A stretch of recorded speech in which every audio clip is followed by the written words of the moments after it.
আসসালামু আলাইকুম ভিউয়ার্স, আশা করি আপনারা সকলে ভালো আছেন। তো আজকে আমি দিনাজপুরের উদ্দেশ্যে রওনা হয়েছি।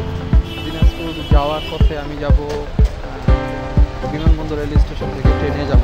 তো এখান থেকে ট্রেনে যাওয়া যায়, বাসেও যাওয়া যায়, প্লেনে করে গেলে আপনার সাথে নামতে হবে। তো আমি এখন ট্রেনে যাব। চলুন যাওয়া যায়।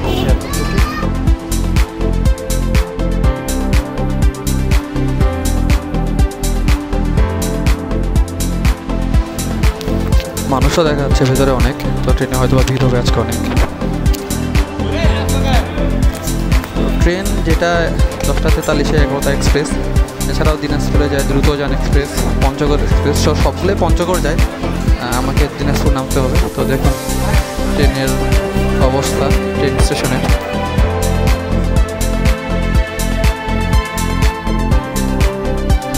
তো ট্রেনের জন্য অনেকক্ষণ ওয়েট করতেছি, অবশেষে আসলো ট্রেন। ট্রেনের মধ্যে অনেক ভিড়। এই 10:45-এ ট্রেন আসছে আপনার অনেক দেরিতে।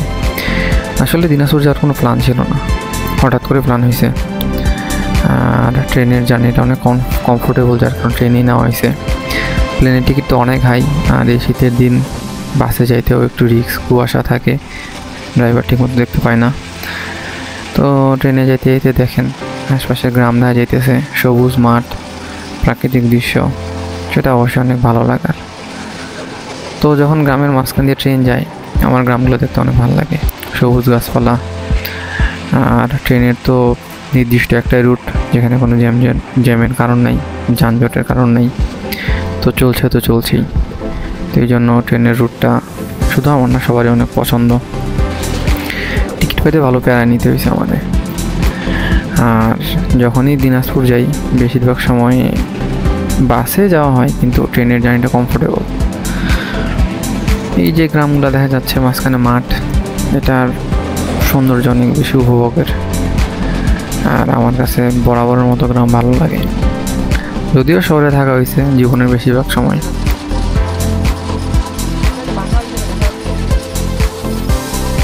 সামনে যমুনা ব্রিজের লাইন, এখানে স্লো করবে, কতক্ষণ দাঁড়াবে না দাঁড়াবে আল্লাহ জানে। বেশিক্ষণ লেট করলে তো মেজাজ খারাপ লাগে। আজকে এমনিতেই ট্রেন লেট করছে, যার কারণে মেজাজ খারাপ। তো যাই হোক, অবশেষে উঠলাম যমুনা সেতুতে। দেখা যাইতেছে যমুনা সেতু। তো যমুনা সেতুর উপর দিয়ে ট্রেনটা স্লো যায়, যদিও আরেকটা লাইনের কাজ চলতেছে শুধুমাত্র ট্রেনের জন্য, ওটা জানুয়ারিতে ট্রায়াল দিছে। তো এখনও ফুল ফ্রিভাবে চালু করা হয় নাই, তো চালু হোক এই আর কি। তো আমি চেষ্টা করবো ওই সেটটাও দেখাইতে। আমার যমুনা সেতু ভালো লাগে। এই যে দেখেন সুন্দর সেতুটা, এটা হলো ওই শুধুমাত্র ট্রেন চলাচলের জন্য এই সেতুটা করা হয়েছে, যমুনা নদীর উপরে, অনেক বড়। তো দেখতে সুন্দর লাগতেছে। তো এটা চালু হলে আর ট্রেন এভাবে স্লো যাবে না, যমুনা নদীর উপর দিয়ে যায়, তো এক সাইড দিয়ে যায়, যার কোনো স্লো লাগে। তো যাই হোক, যমুনা পার হয়ে অবশেষে সিরাজগঞ্জ আসছি। এই হলো সিরাজগঞ্জের অবস্থা। সিরাজগঞ্জের মাঠ পেরিয়ে যাইতেছি, খুব সুন্দর লাগতেছে। তো আমি বসছি খুব সাহস করে জানলার মধ্যে, এখন আল্লাহ জানে করিডোরে যাই নাকি।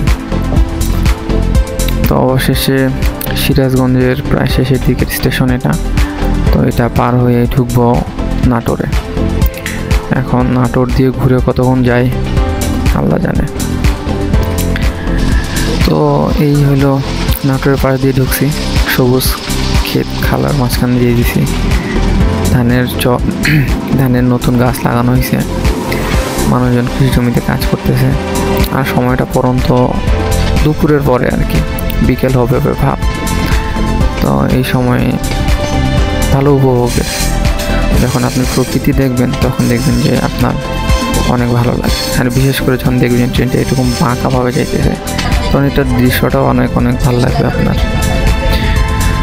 দেখেন মানুষজন আমার দিকে তাকায় রয়েছে, আমি ভিডিও করতেছি, লোকটা হাসি দিছে এই আর কি। ভেতরে ট্রেনের অবস্থা এরকম, খুব একটা লোক ছিল না যদিও, এই আর কি। আর আবার চালু হয়েছে, স্লো করছিল আমাদের এখানে থামানোর জন্য।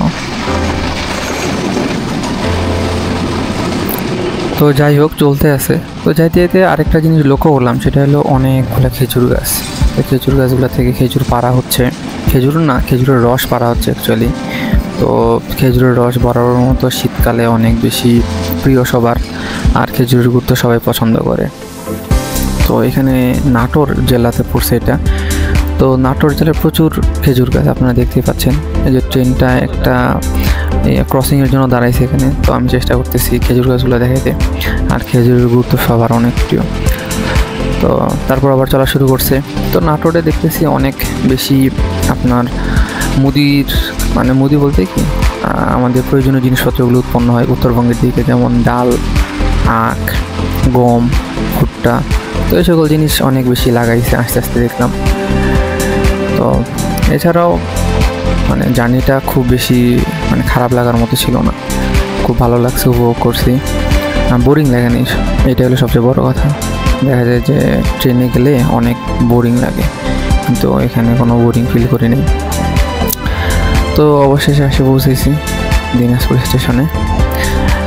প্রায় 8 ঘন্টা 9 ঘন্টার মতো জার্নি।